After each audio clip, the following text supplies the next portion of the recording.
Welcome to the Blues Radio International podcast, featuring live blues music and interviews. You can find our weekly radio broadcast to listeners in 184 countries worldwide at bluesradiointernational.net. I'm Jesse Finkelstein. Multiple Blues Music Award winner Sue Foley joins us on the Blues Radio International SoundStage to talk about her latest album and play some blues. Can you tell us a little bit about the album and how you chose the songs? It's some of our heroes. Yeah, I'm sure yours it's too. a lot of my heroes of guitar, female heroes of guitar. So it's a tribute to some of the female pioneers of guitar. And it crosses genres from blues to country to Piedmont folk to classical and Spanish guitar. So there's a lot of different sort of guitar styles on it that I studied, and different women.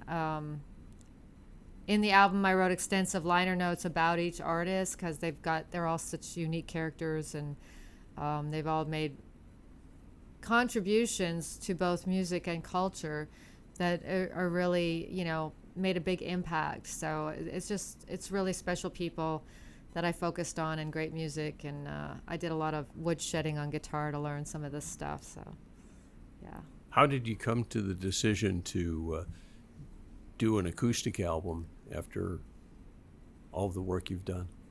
I just think this particular project lent itself to it, and I've been playing acoustic my whole career, my whole life, really. I started on acoustic, like a lot of guitar players do. I didn't play electric until, I'd been playing for 2 or 3 years before I got an actual solid body electric.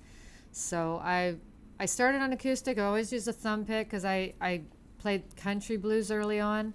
And the thumb pick actually lends itself a lot to what I'm applying on this project too. So it's just, because there's a lot of right-hand techniques involved. But yeah, it just seemed like the right time. It all just kind of fell into place at the right time. No. It's a beautiful album. What would you like to play for us from it? I'm going to start off with the opening track, which is Elizabeth Cotton's "Oh Babe, It Ain't No Lie." And this is a little Piedmont-style finger picking. Goes like this. Get comfortable here.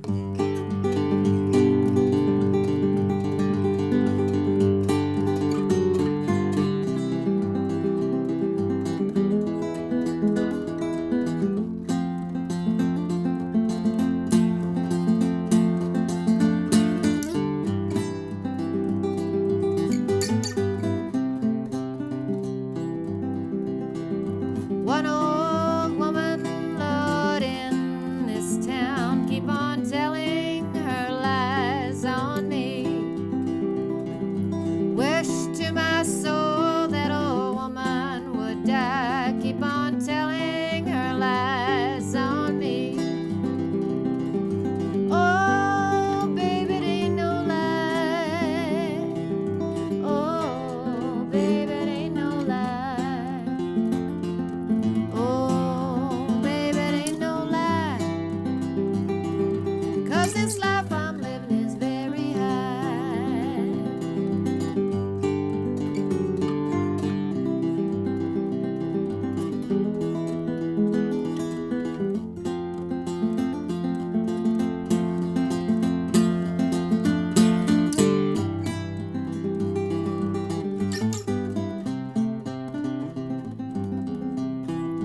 Been all around this whole round world, honey, I just got back today. I work all week, honey, I bring it on to you. Honey, babe, what more can I do? Oh, baby, it ain't no lie. Oh, baby, it ain't no lie. Oh, baby, it ain't no lie.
you.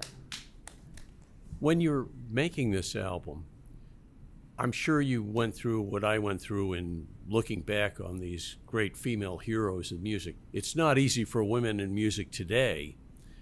What kind of things that they went through, what they had to surmount to play music and to have careers at the time that they did, it must have been an entirely different level than we can even comprehend. Yeah, I don't think we can comprehend it. There's no way to comprehend it. Like, somebody like Memphis Minnie, I've always been fascinated with her story because there's so much mystery about it, and we'll never know. Never, ever, ever know. I mean, some of it you can know from the lyrics to her songs, and I always say there's only one way to kind of understand who she was, because there's no interviews, there's no video. She didn't write a book. They did write a book on her. There is a book on her, but she was never able to be interviewed. So, yeah, we'll never know what it was like for her. I mean, there's more documentation about, say, the Carter family and stuff like that, but it was a different world, it was a completely different world. And I think that's one of the reasons I'm so fascinated by these particular women, because they didn't really have female role models in the music business per se. So they're the people I look to for guidance. When I started out, when I discovered Memphis Minnie, I was like, oh my God, well, I can do this. I can do this. I can be a blues guitar player, because Minnie did it, and she did it in the 1930s. But I don't know how she did it, because what was she thinking? Yeah. Who did she look up to?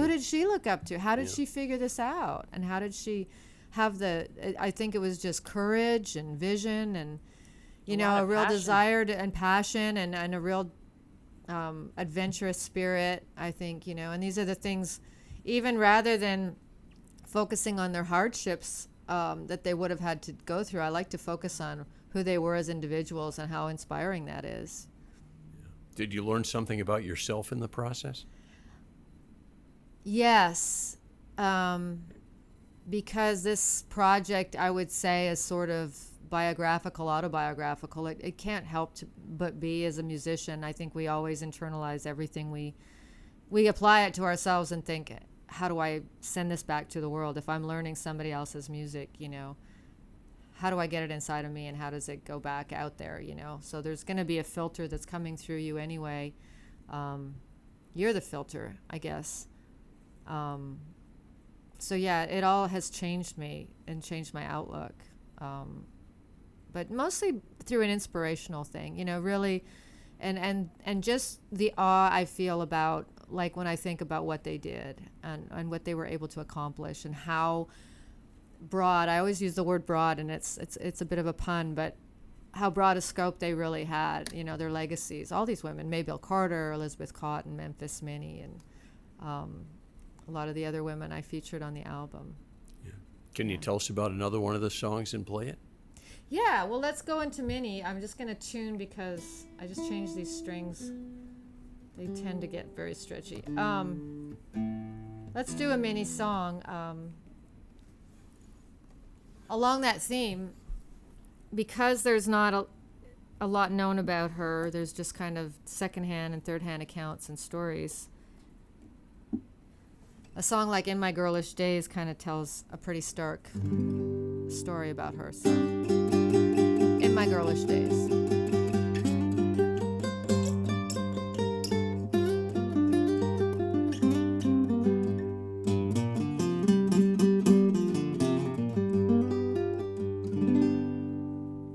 Late hours at night, I'm trying to play my hand.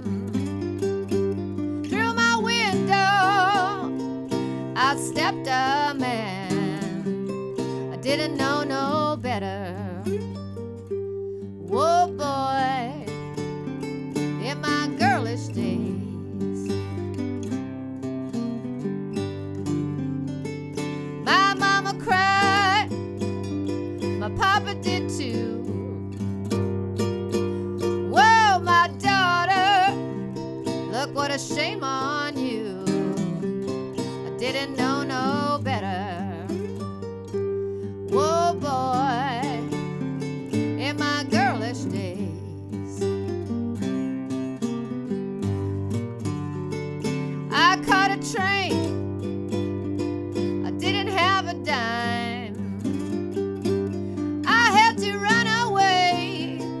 from the home of mine. I didn't know no better. Whoa, boy, in my girlish days. Ah, yeah.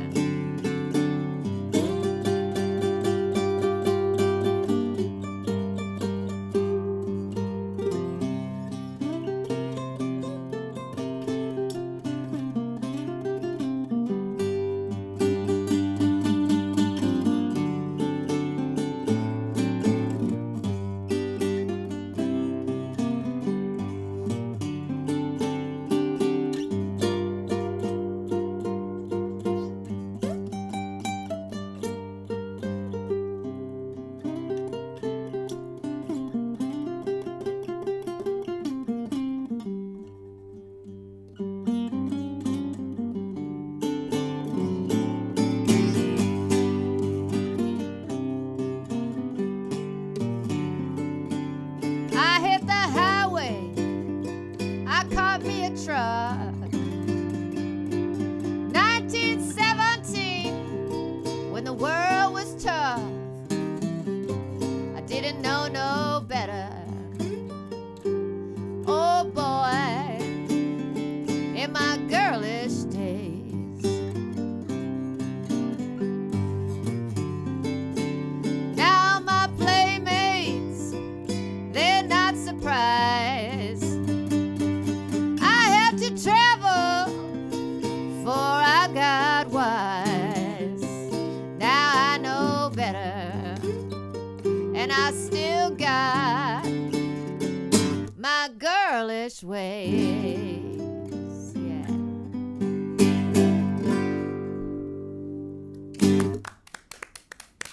All right. You're listening to our exclusive performance interview with Sue Foley on the Blues Radio International podcast. Really nice. Well, that's, being a bit of a traditionalist. I mean, I like to play electric, but I also enjoy treating these songs with that very traditional kind of approach. And I love that too. I love just the bareness of it. You said that there are a whole variety of styles you had to really work on. That what I just played was blues. The first thing was, a finger picking thing. If I did the Maybelle Carter scratch, that's, taking us away from the blues theme here, but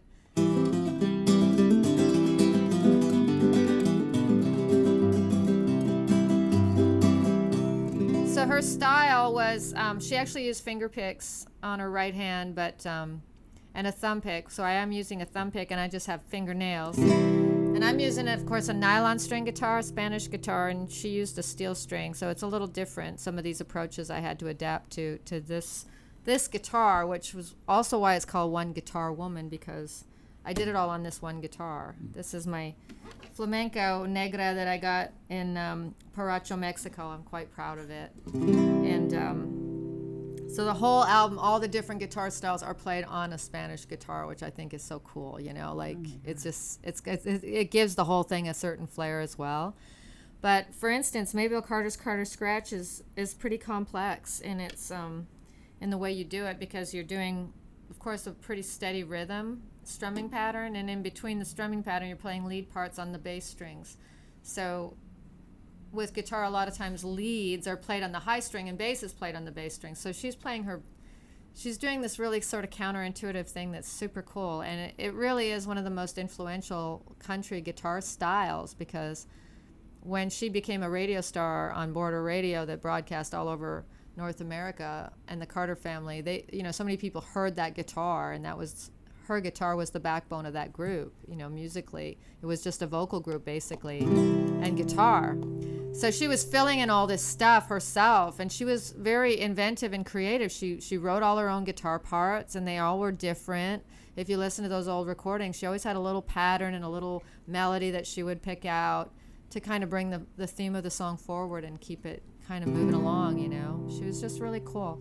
She had several guitar styles, but the Carter scratch I do in this song, Maybelle's Guitar, if you want me to do that one. We'd love to. Please. So this is one of the only songs I actually wrote for the album, Maybelle's Guitar, and it's about her legacy.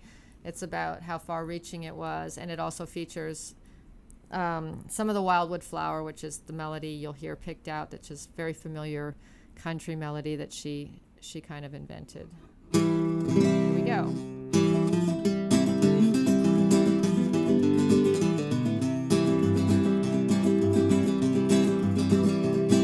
It launched a million dreams, it saved a million souls. In the midst of the Great Depression, it stirred through the old Dust Bowl. In the darkest time, it was a shining light, constant as a northern star. Few things ever burned as bright as Maybell's guitar. From Texas to Canada, America in every part, XCRA radio filled our homes and hearts. The Carters sang of the life of man with true and simple songs about a world so beautiful and a world gone wrong. Like a clenched mountain stream flowing from the source, powerful as a freight train rolling right on course. No matter how we stray or how far we roam, the sound of that guitar brings us all back home.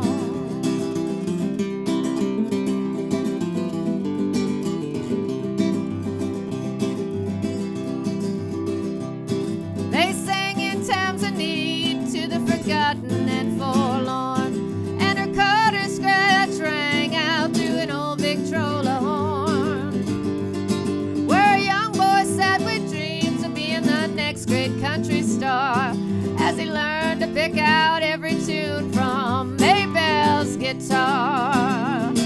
Like a clenched mountain stream flowing from the source, powerful as a freight train rolling right on course. No matter how we stray or how far we roam, the sound of that guitar brings us all back home. The sound of her guitar brings us all back home.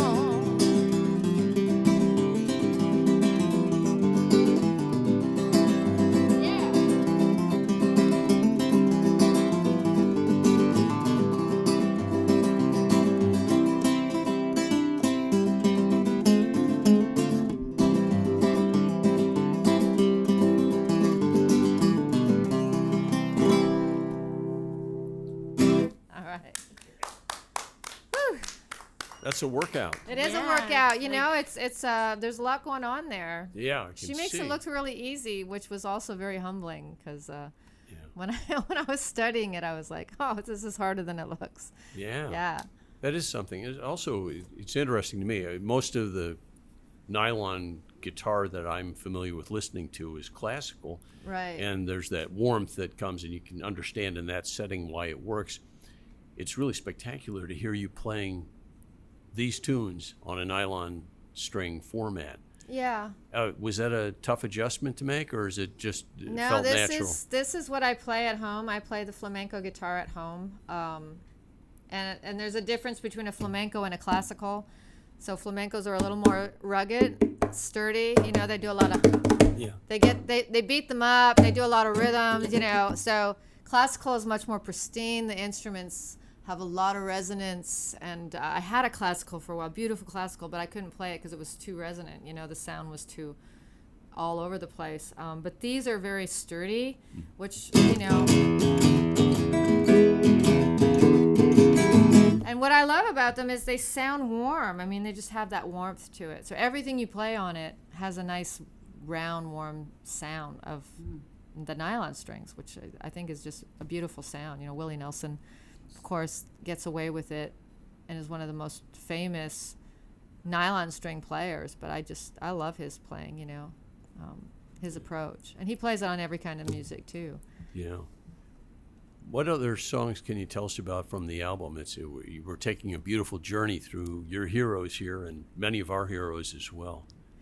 Well, you know, if we were going to go in a different direction, how many more songs do we do? However many you like. How many? Whatever. Yeah. Yeah. Whatever you're comfortable with. How about a couple more? Yeah, Okay, absolutely. cool. Yeah.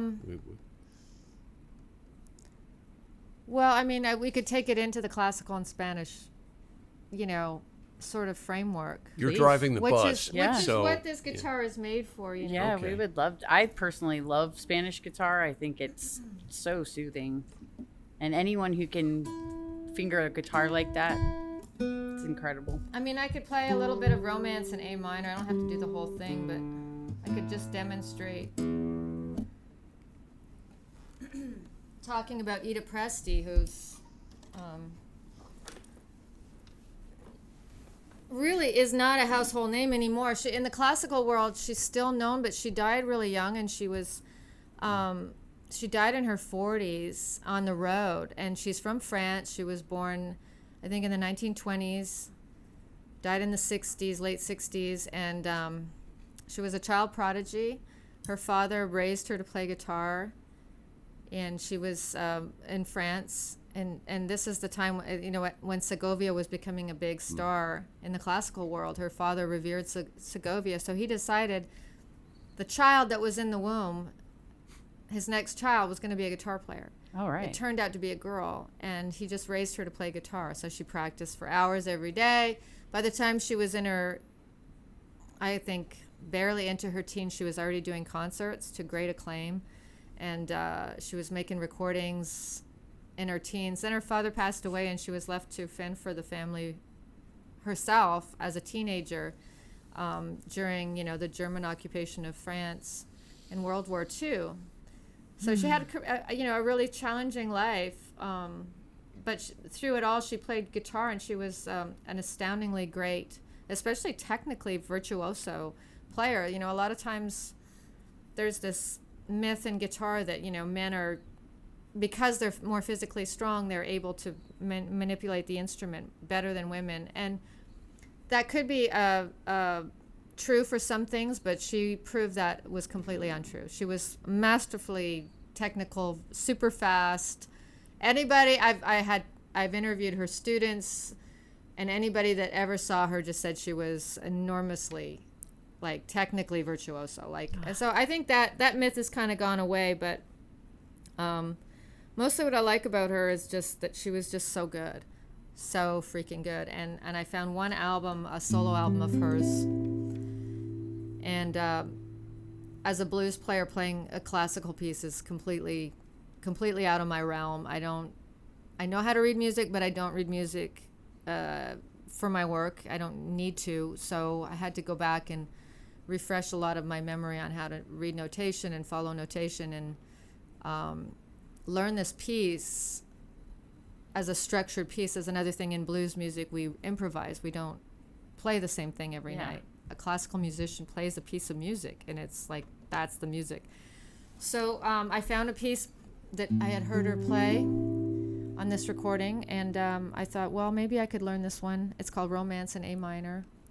And the reason I like this piece is because it has free-flowing time, so you're able to stretch and contract your time yourself. You don't have to follow a certain time signature necessarily. And I think it sounds kind of bluesy. It's by Paganini. And I don't know, to me, it struck me as a bluesy piece. So it's called Romance in A minor.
That was absolutely stunning. And I loved your reference to Paganini earlier.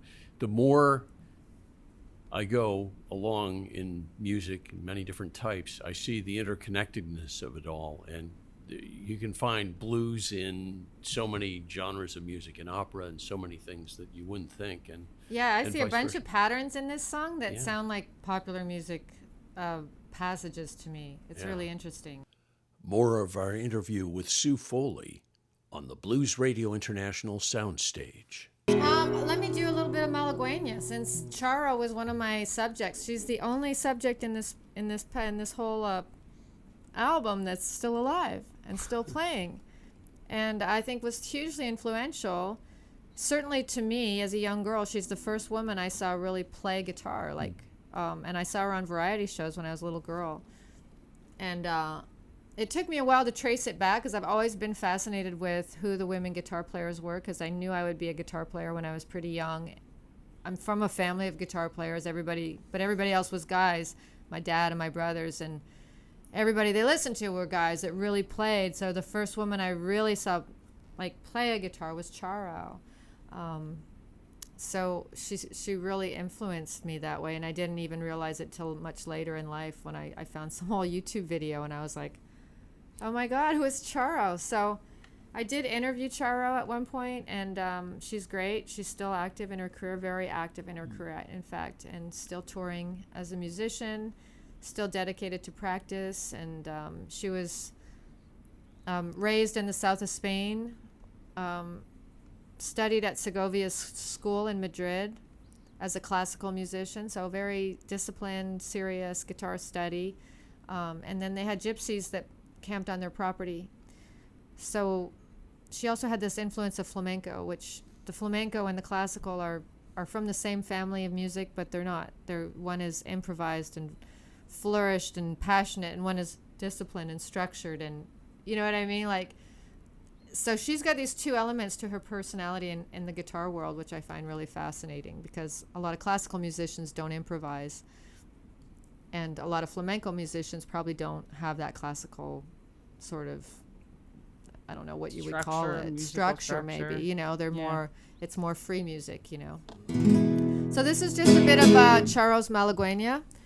Malagueña is a traditional piece originally written for piano, adapted to guitar by, I'll think of it in a minute. I was thinking of Segovia, so now my mind is in that mode, but it was adapted to guitar and turned into a very famous Spanish guitar piece. It's kind of like, I like to call it the Stairway to Heaven of the Spanish world, or the Sweet Home Chicago of the Spanish world. It's kind of like very, it's kind of like low-hanging fruit in a lot of ways, but I really like her take on it, because she incorporates those two sort of polar sides to her personality. Anyway, Malagueña.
Bravo.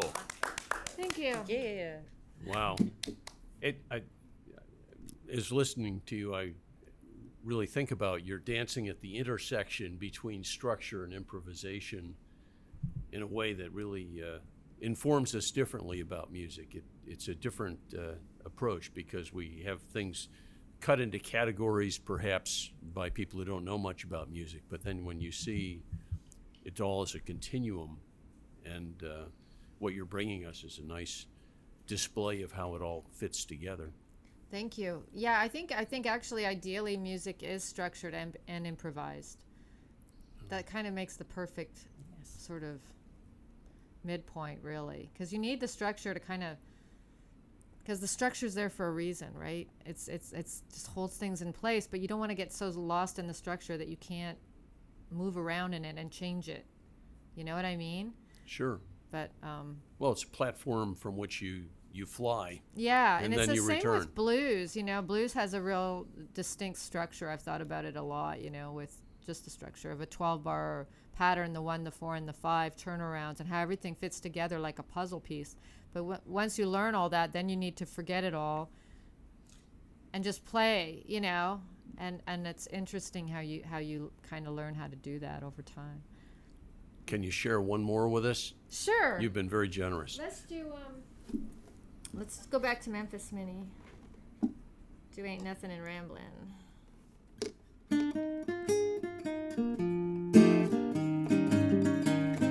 Since we're in Memphis. Oh, yeah. Yes, please. I was born in Louisiana. I was raised in Algiers. And everywhere I've been, the people all said, there ain't nothing in rambling, either running round. Well, I believe I'll get married, ooh, Lord, and settle down. Well, I was walking in the alley, my hand in my coat. The police started to shoot me, said it's something that I stole.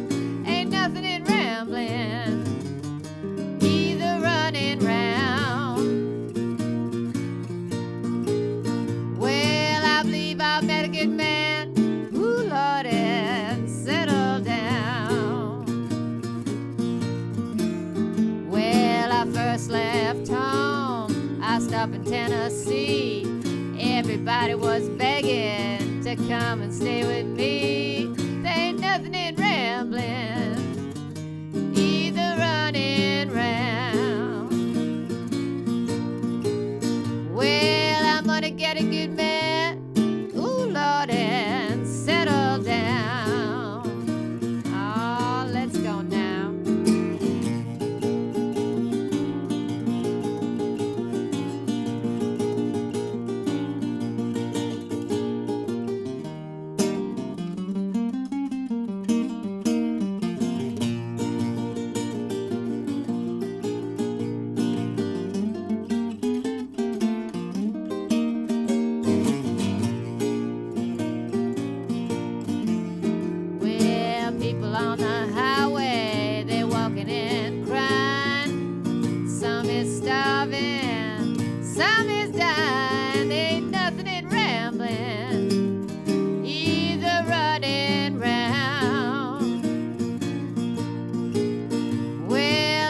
Get a good man, ooh Lord, and settle down.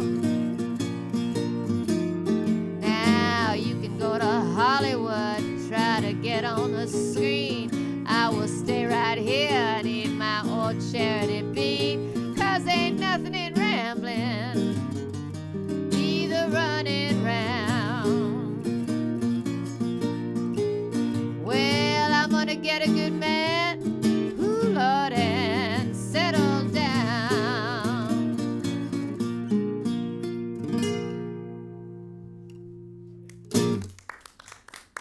All right. Sue Foley, live on the Blues Radio International SoundStage at the 2024 Blues Music Awards in Memphis.